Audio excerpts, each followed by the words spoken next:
Oi, amados do Pai! Hoje vamos ver que lições Deus quer nos ensinar com este capítulo 28 de Êxodo, onde ele descreve minuciosamente os ornamentos das vestimentas que os sacerdotes deveriam usar ao servir no tabernáculo. Vai ser assim incrível, tá? Eu convido você a ficar comigo até o final. Se você está chegando aqui pela primeira vez, seja muito bem-vindo, bem-vinda. Eu sou a Cristiane Oliveira. Eu espero que ao final você compartilhe com quem você ama. Se você ainda não me segue, me siga, aperte o sininho para você receber diariamente todos os vídeos de Gênesis a Apocalipse e fazer assim uma reflexão juntamente comigo. Vamos lá então? Você está preparado? Vamos começar? Bom, capítulo 28 de Êxodo. Eu continuo aqui na minha Bíblia, aquela de letra grande que eu adoro, Ferreira de Almeida, atualizada, e vamos prosseguir, tá? Bom, faze também vir para junto de ti Arão, teu irmão, e seus filhos com ele, dentre os filhos de Israel, para me oficiarem como sacerdotes, a saber, Arão e seus filhos, Nadab, Abiú, Eleazar e Itamar. Farás vestes sagradas para Arão, teu irmão, para glória e ornamento. Vamos lá então, tá? Bom, nós vimos aqui, né, que primeiramente Deus escolheu Arão e os seus 4 filhos, que são assim pessoas comuns, como eu e você, pecadores, e deu a eles funções. E aí vamos prosseguir, ler agora sobre as vestes sacerdotais, tá?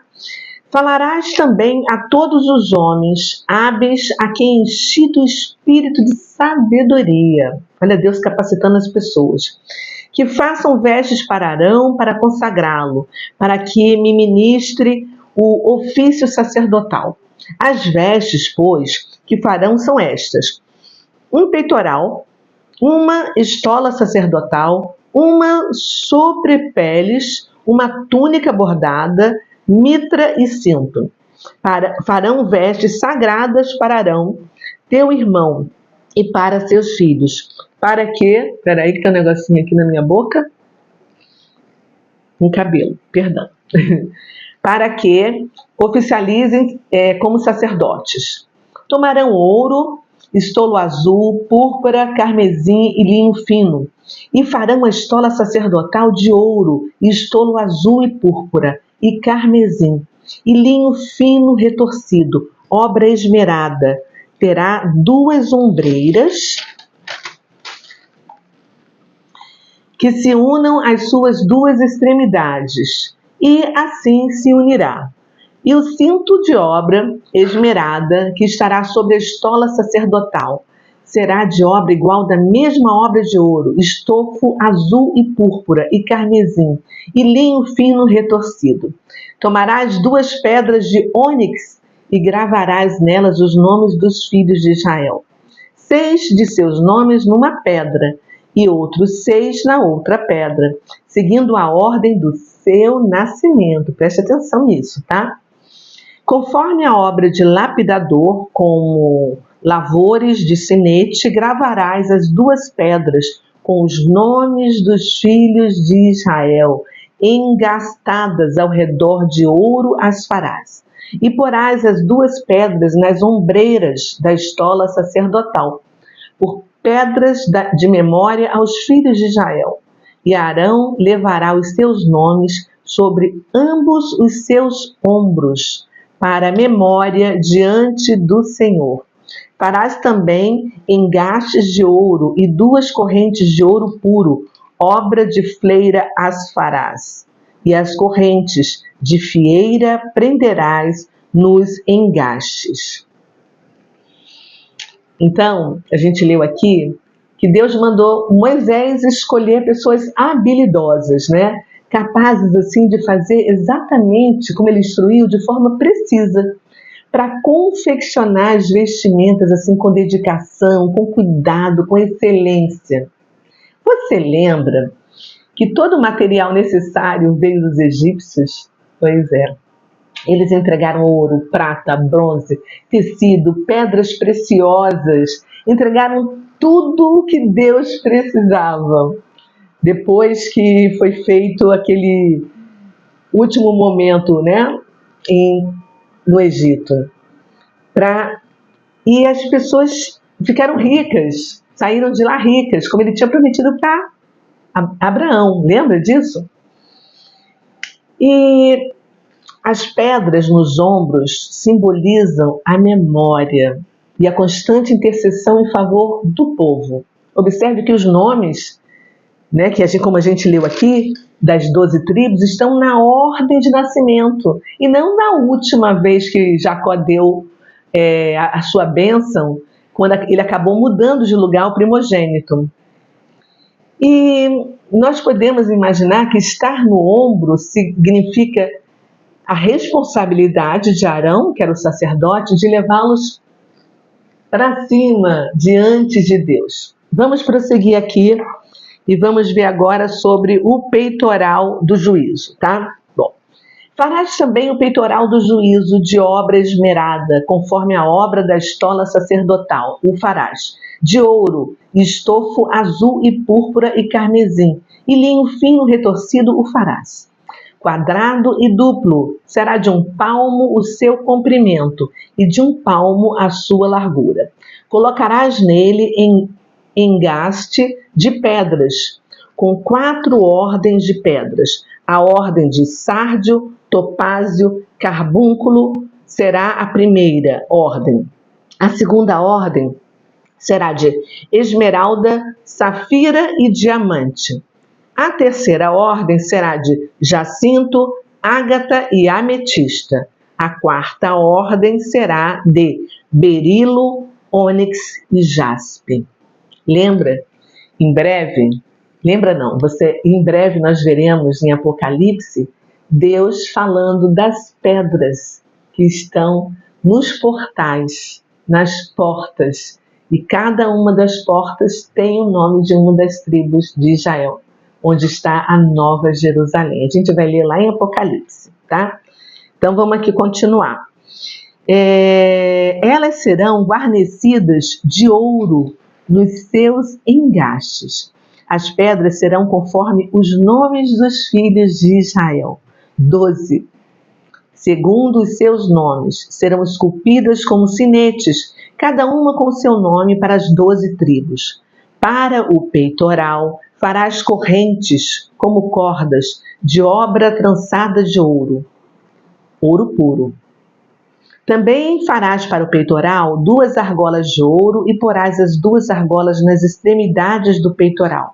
Então, meterás as 2 correntes de ouro nas 2 argolas, nas extremidades do peitoral.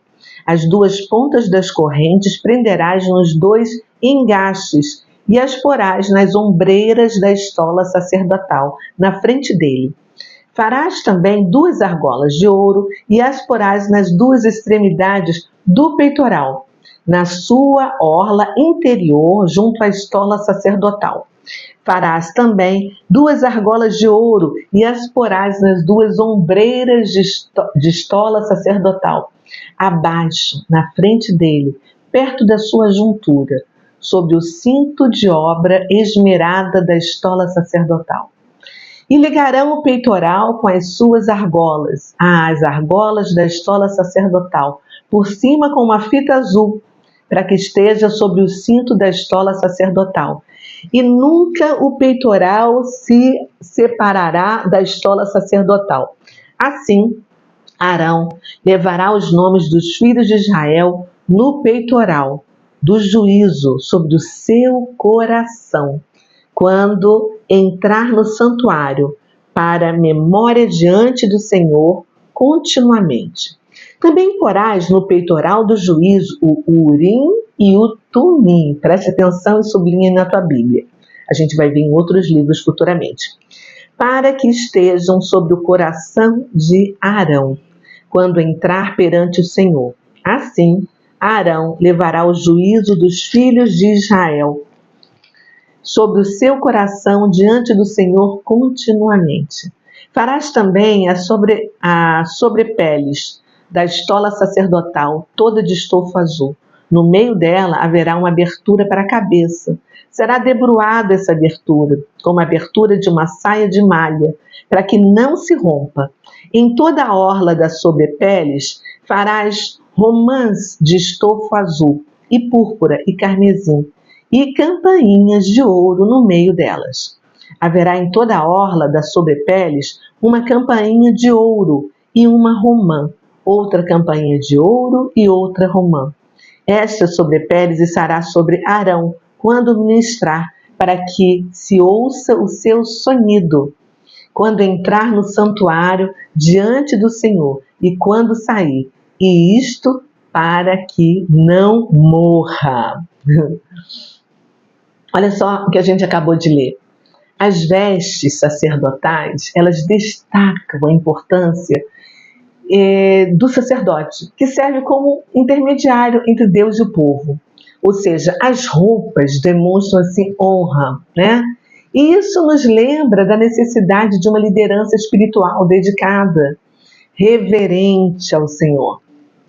Não adianta colocar uma roupa maravilhosa, linda, esplendorosa, se não existe um brilho do Senhor saindo de dentro para fora. O que está fora precisa revelar, refletir, mostrar o que está dentro. E no coração é o peitoral do juízo. É Deus falando com o sacerdote sobre o povo. Porque o coração do homem é assim, onde são tomadas todas as decisões. Às vezes, decisões boas, às vezes, decisões más. E aqui ele fala também do Urim e do Tumim, né? Que eram pedras, na época, utilizadas para conhecer a vontade de Deus. Nós não sabemos como é que isso era feito na época. A Bíblia não nos revela isso, tá? Mas, em breve, a gente vai ver Davi consultando a Deus diversas vezes. Será que eu vou avançar? Será que eu devo esperar na guerra? O que eu faço com os meus inimigos? E Deus respondia através dessas pedras. A gente não sabe qual era o efeito, se elas brilhavam, se elas queimavam, né? Mas uma representava o sim e outra representava o não de Deus. Mas vamos seguir adiante, tá? Vamos lá, peraí. Onde é que eu parei aqui agora? Aqui, no versículo 36. Farás também uma lâmina de ouro puro, e nela gravarás a maneira de gravuras de sinetes. Santidade ao Senhor. Atá-la-ás com um cordão de estofo azul, de maneira que esteja na mitra. Bem na frente da mitra estará. E estará sobre a testa de Arão, para que Arão leve a iniquidade concernente às coisas santas que os filhos de Israel consagrarem em todas as ofertas de suas coisas santas. Sempre estará sobre a testa de Arão, para que eles sejam aceitos perante o Senhor. Sabe o que eu vou fazer? Eu vou colocar no meu Instagram, no Story, hoje, assim que terminar o vídeo, uma foto da roupa, dessa vestimenta sacerdotal e também desse arco, né, de ouro, que é uma lâmina de ouro, para você ter uma noção do que a gente está falando. Vá lá e você veja. Se você não sabe, o meu Instagram está aqui embaixo na descrição do vídeo, tá bem? Vamos lá, vamos continuar. Tecerás quadriculada a túnica de linho fino, e farás uma mitra de linho fino e um cinto de obra de bordador. Para os filhos de Arão farás túnicas e cintos e tiaras. Fá-lo-ás para glória e ornamento. E com isso vestirás Arão, teu irmão, bem como seus filhos, e os ungirás, e consagrarás, e santificarás, para que me oficiem como sacerdotes.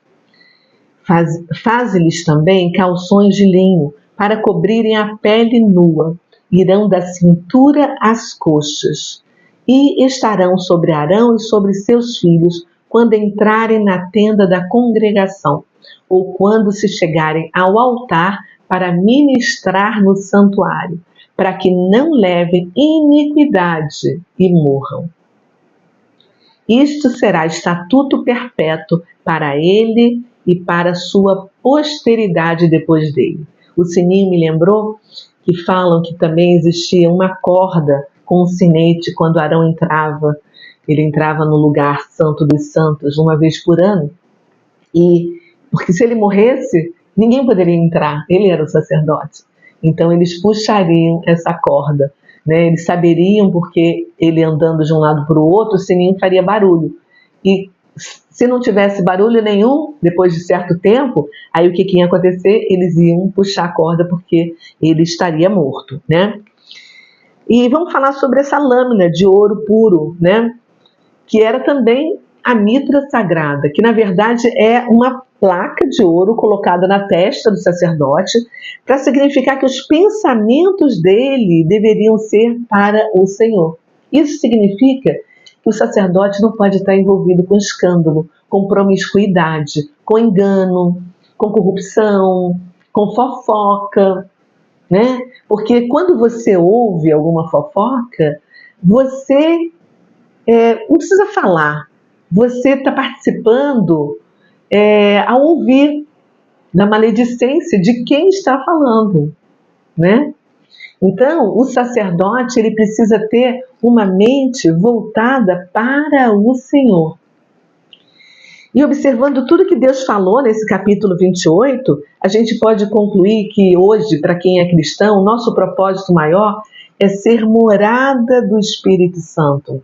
E tudo o que lemos neste capítulo, na verdade, é como se Deus estivesse assim, preparando.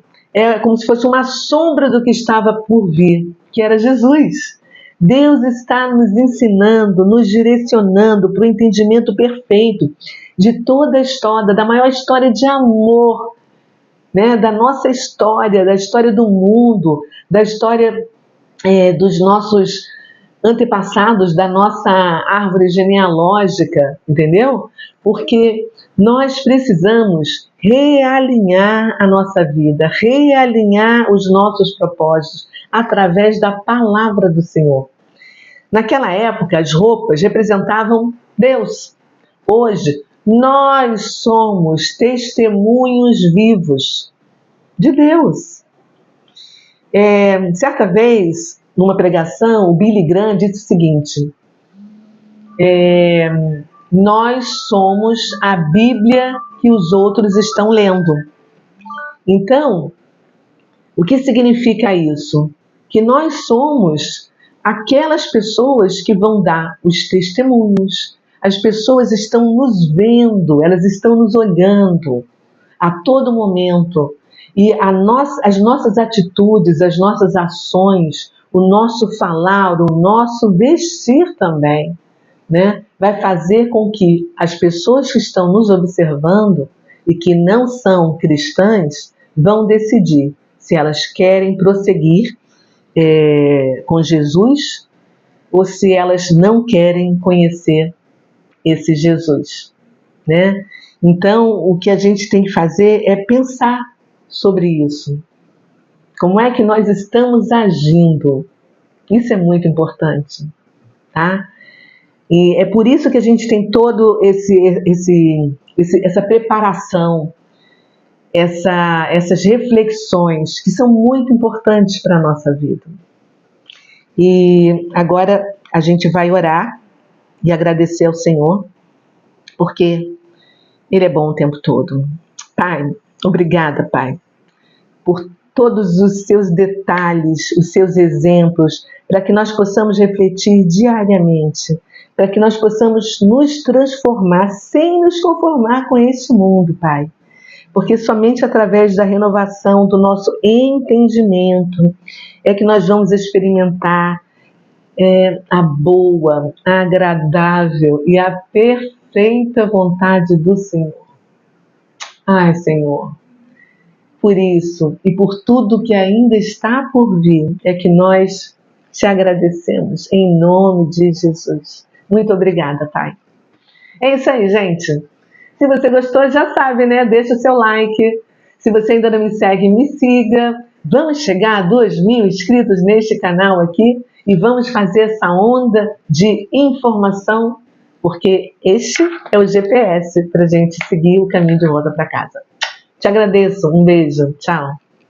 Amanhã tem mais, hein?